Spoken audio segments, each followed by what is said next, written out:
Hello, welcome to Chapter 3, Section 4. This is the last section in this chapter. Today, we are dealing with probabilities with permutations and combinations. So permutations and combinations, they're like another way, you know how like we had the fundamental counting principle before where we multiplied all our different outcomes together. It's kind of like that. So there's formulas that go with it. Before we get into that, we want to first look at something called a factorial. So you might have seen this before. Usually in English, we see an exclamation point. In math, it's not an exclamation point. It's read as a factorial. So factorial just means you're going to multiply all the numbers below it. So like, for example, 8 factorial. So here I have 8 with the exclamation point afterwards. Exclamation point, again, we never read as an exclamation point, and it's not like we're going like 8 or anything like that. It's 8 factorial. Much less toned down and calm and mathy. Okay, so anyways, 8 factorial just means we're going to take 8 and we're going to multiply with all the numbers below 8. 7, 6, 5, 4, 3, 2, 1. So you list all the numbers down to 1, multiply them all together. So if you do this in your calculator, 8 times 7 times 6 times 5 times 4 times 3 times 2 times 1 gives you 40,320. That's it. That's all you do. Okay, the one weird rule about factorials is that 0 factorial is always going to equal 1, and it's just that rule. It's kind of like raising something to the 0th power, it still equals 1. Same thing here. So 0 factorial equals 1. Okay, so let's talk about permutations. So like we said earlier, permutation is another way to count, like how many total ways are there to do something. So permutation specifically is how many ways to arrange something. When you arrange something, you're putting stuff in order. So anytime order matters, this counts as a permutation. This is going to be different than when we talk about combinations next. So keep in mind, permutation, order matters. I put it in red because it's very important. So for an example, how many different ways are there to seat 8 people in a row? So like think you have 8 chairs, you're playing musical chairs. How many different orders can you put the people in to the chairs? And so because you're seating people in like a specific order, that counts as a permutation. So visually, this looks like here's 8 blanks for my 8 chairs. So remember, we want to kind of look through each of my blanks and think like, how many different options do I have for filling in these chairs? So if there are 8 people, then in the first chair, there's 8 different people who could sit there. We just don't know who to pick. So I'm going to list out all my options. There are 8 of them, so there's 8 options for that first chair. But now, after that first seat's been filled, then in my second chair, now someone's already sitting down. There's only 7 people left to choose from to sit in the second chair. Okay, then we keep going. So now 2 people are sitting down. There's 6 people left to fill for the third spot, 5 people left for the fourth spot, and so on. So just like our factorials, our fundamental counting principle, we're going to multiply everything together. So that means if you had 8 chairs in a row, there are 40,320 ways for you to fill these 8 chairs with 8 different people. Pretty exciting. Okay, my next example is a slightly different scenario. So this time I have 8 people still, but only 4 chairs, you know, like in true musical chairs style. If there are only 4 chairs and there's 8 people, then in that first seat, 8 people will be fighting for that first chair, but then now someone is sitting down. So the next seat, there's 7 people left to fill the chair, 6, and then 5. And then once all 4 chairs are filled, that's it. These are the total number of ways that we can seat 4 people, or seat 8 people, but with 4 chairs only. So when I multiply this all together, I end up with 1,680. So there are 1,680 different ways for me to fill these chairs. Okay, so there is a formula to this, but with permutations, I actually just like to draw it out and do it this way, but there is a formula in case you are a formula-oriented person. So the formula looks like this. NPR, not like the radio station, but the N stands for the total number of items that you have. Items, objects, people.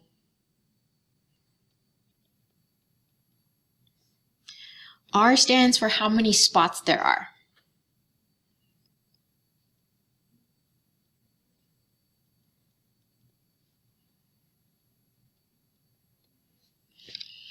Okay, so the formula looks like this. Whatever your total number of items are, items, people, whatever, you're going to find the factorial of that, divided by n minus r factorial.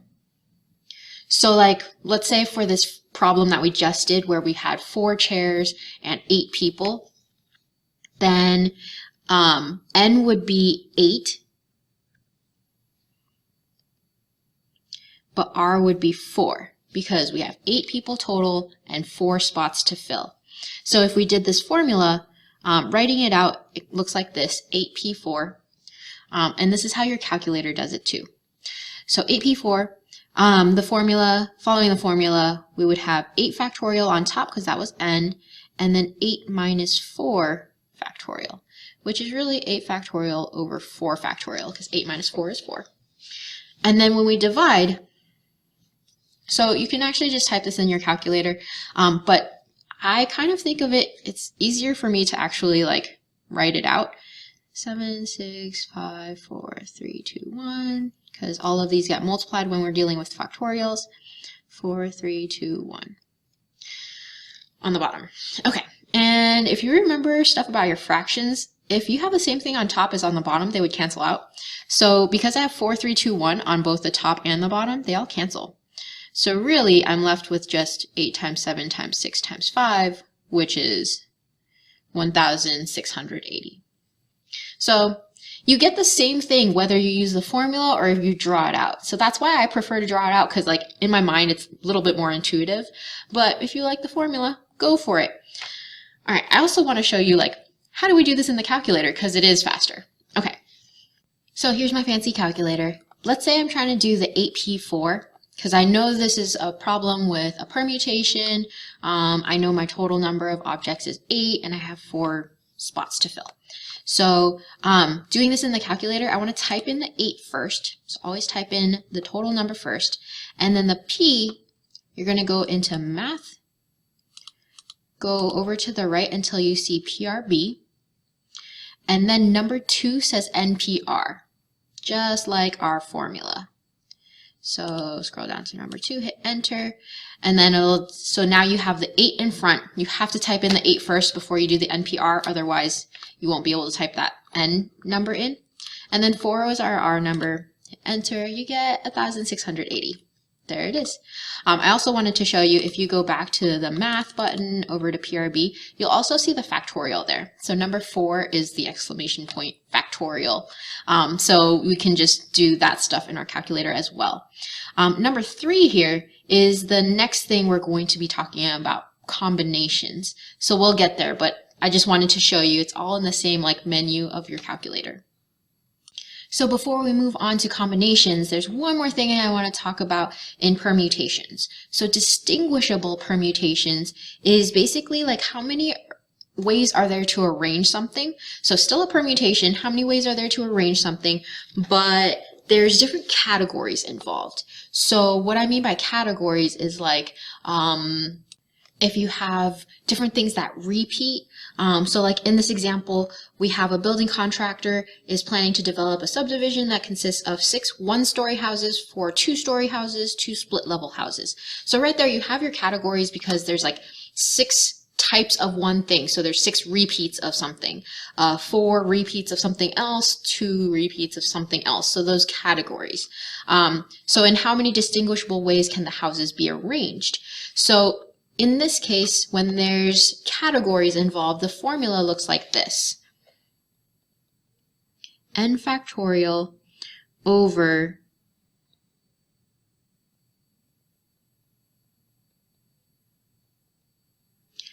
and then on the bottom, I have them listed out as like N1, N2, dot, dot, dot, because it depends on how many categories. So these, the N1, N2 stand for categories.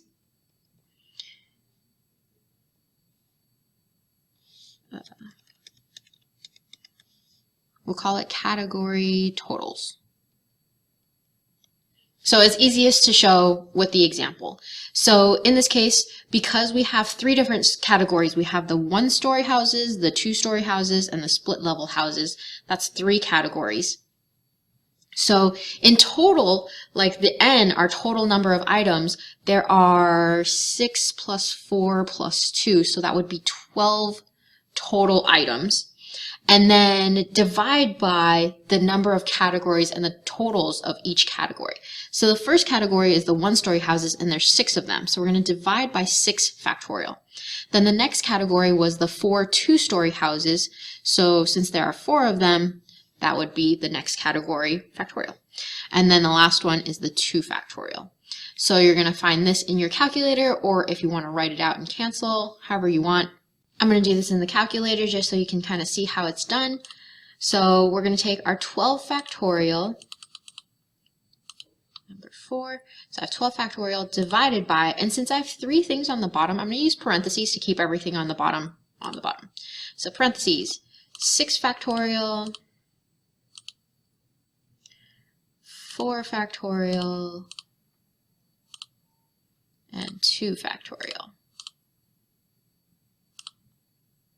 End my parentheses, hit enter, we end up with 13,860.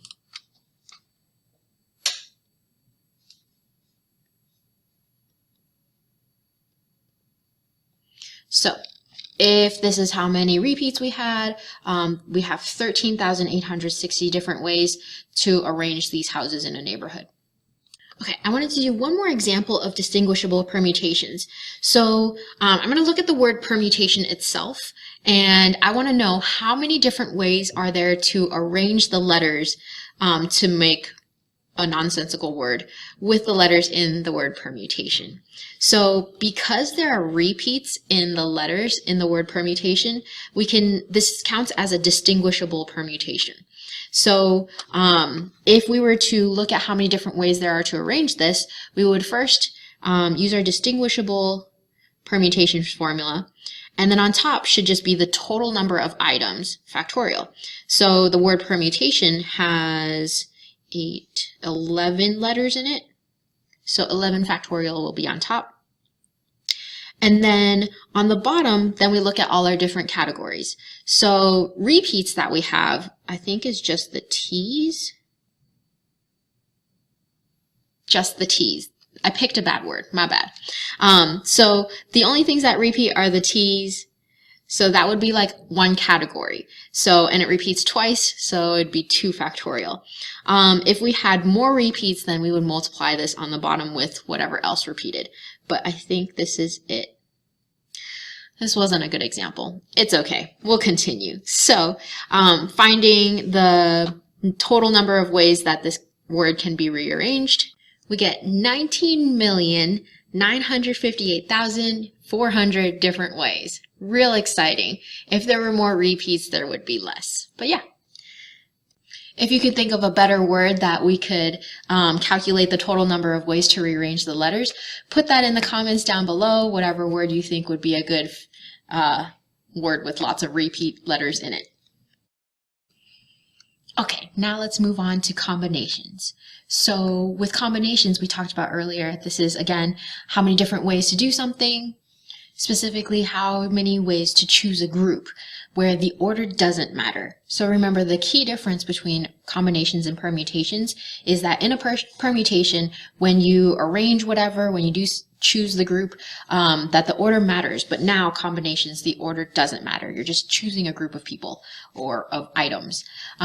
So the formula for it is similar to the one we had for permutations, just now we're doing NCR instead. The N and the R still stand for the same thing. So remember, N was the total number of items that you had, or people.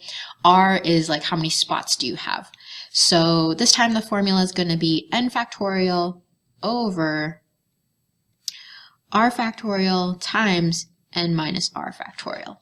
So like that second half of it is pretty much the same as before. We just are adding in or like multiplying in that r factorial on the bottom. Okay, so let's do some examples.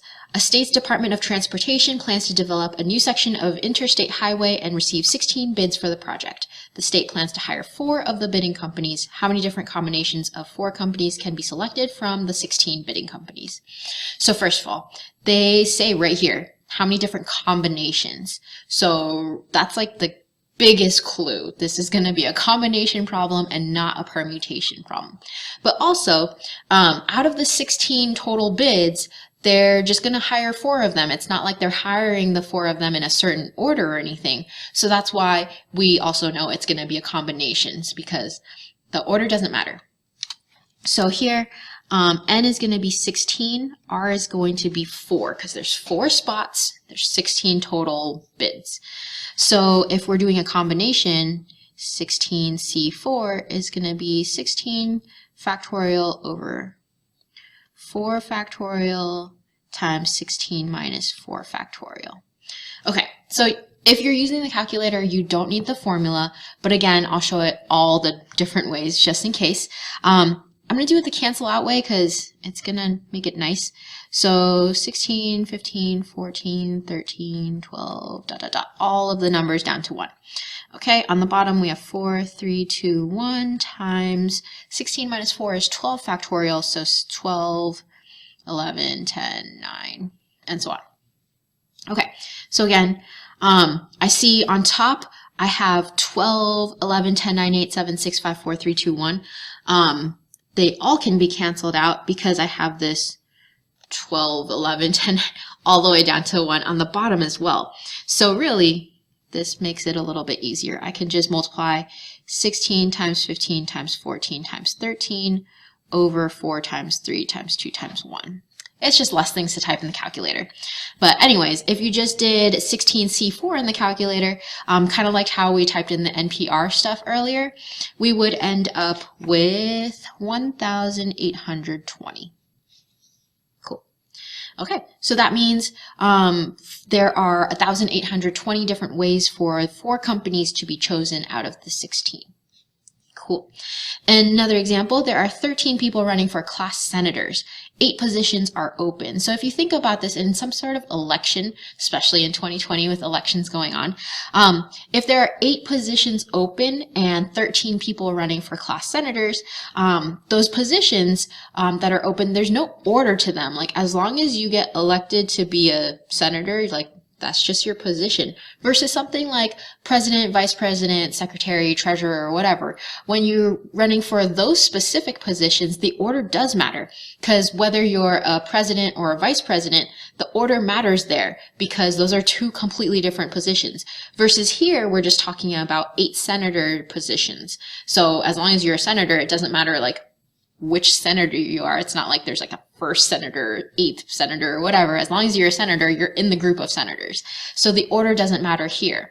But if it was like specific positions, then it would count as a permutation because the position, the order matters.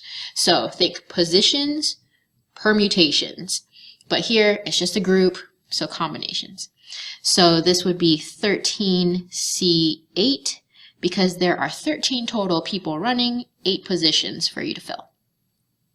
Okay, so doing the calculator way, we type in our 13 first, and then we go into math, go over to PRB. This time we're doing NCR for combinations, so number 3, and then the 8. Okay, I got 1287. So there's 1,287 ways to pick these 8 people out of the 13 running. So now we know how to use permutations and combinations. Now let's throw in the probabilities with it. So now these problems, not only do we have to figure out is this a permutation or a combination, but we also need to find the final probability. Here we go. So first, a student advisory board consists of 17 members. 3 members serve as the board's chair, secretary, and webmaster. Ooh, so right off the bat, I've got 17 people total. there are 3 positions. So like we just said, positions, permutations. Each member is equally likely to serve in any of the positions. What is the probability of selecting at random the 3 members that hold each position?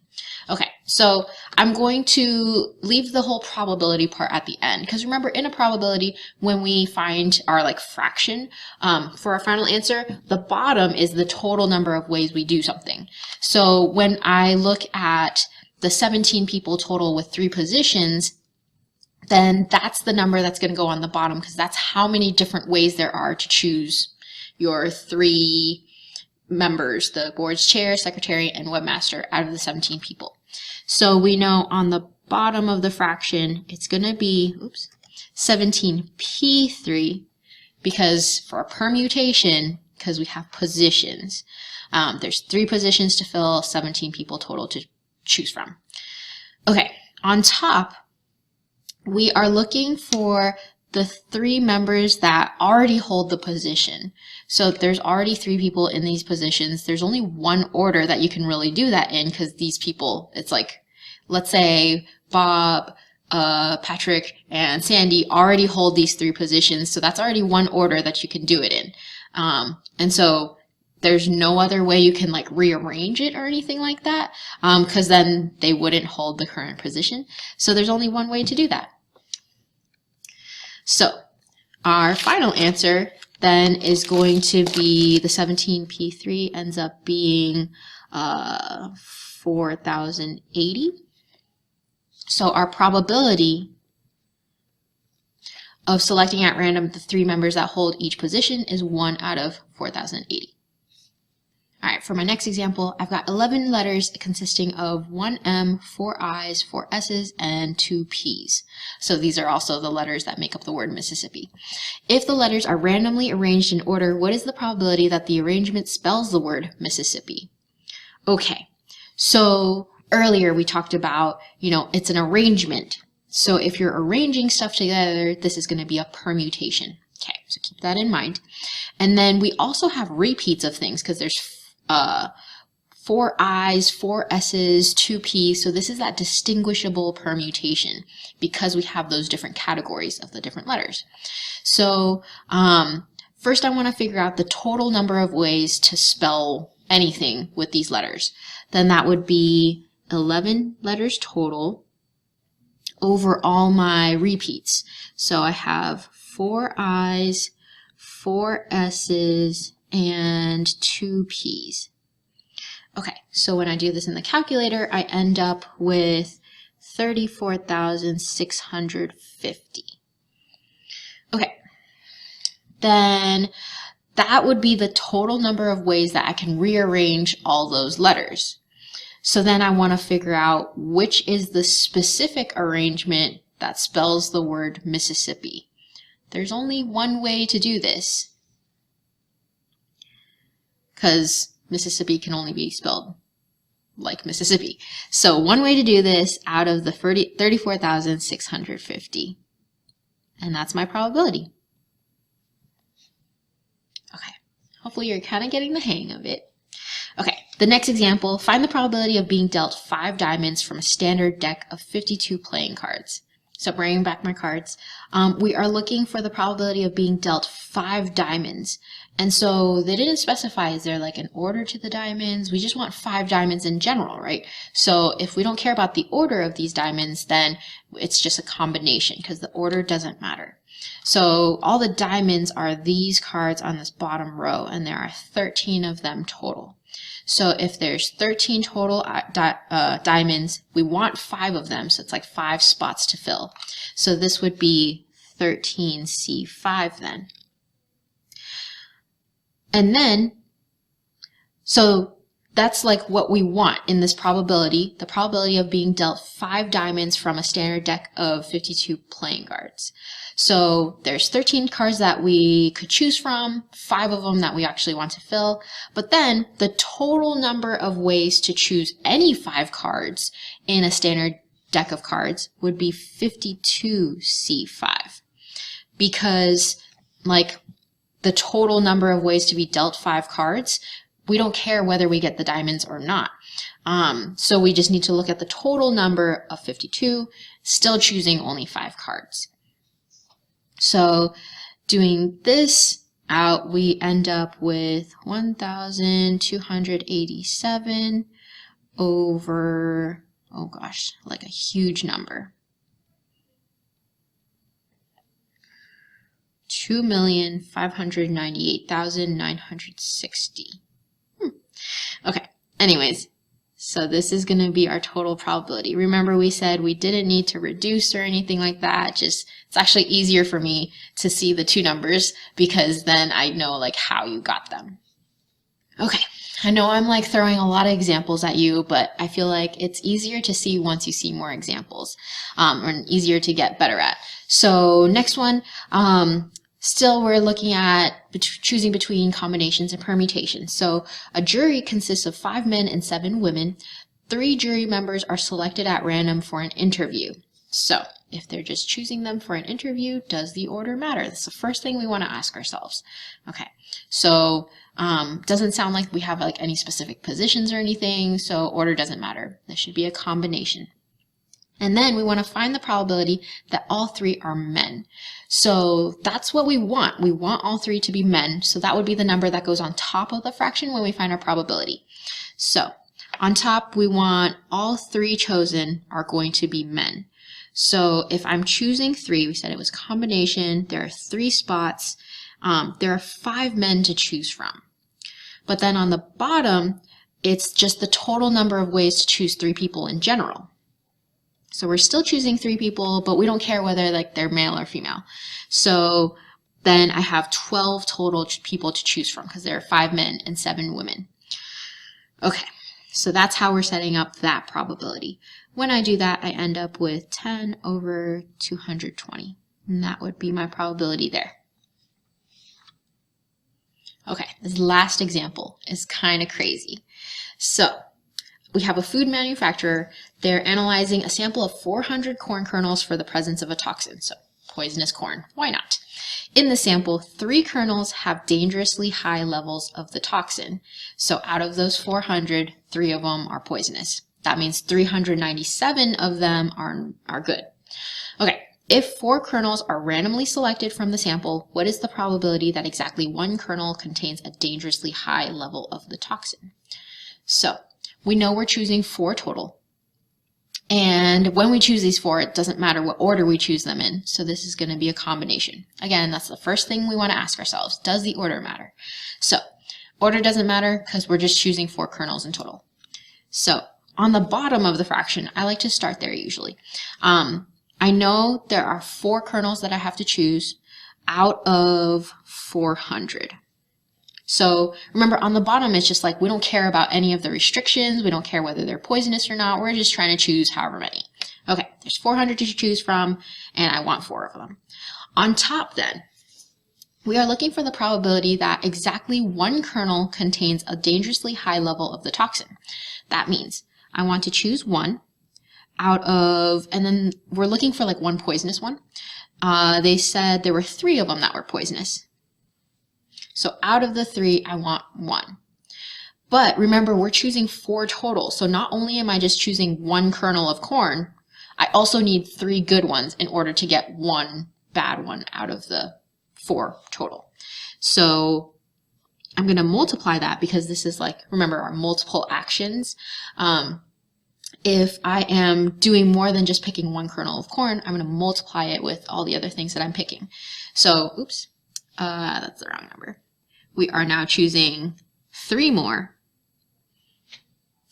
kernels, but we want those 3 to be good. There are 397 good ones. Okay, so this is how we're setting this up. We have 1 kernel that's bad, and then 3 kernels that's good. Remember, the and then means we multiply. Divided by, and then on the bottom, this is all the stuff that, like, there's no restrictions to how we're choosing our 4 kernels of corn out of the 400. So doing this math out, we end up on top, it's going to be 3 times, oh, big numbers again,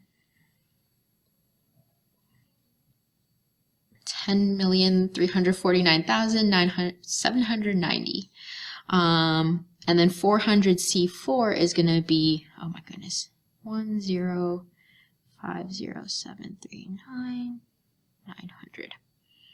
Giant numbers. This is like 1 billion something. Jeez. Okay. And if I multiply the top part together, the 3 times the 10 million, whatever, I end up with giant numbers. But these are the giant numbers that I got. 31,049,370 divided by 1,050,739,900. All right, but that's our probability. That's it for this chapter, this section, this chapter. That's it for probability at this point. Thanks for watching. Bye.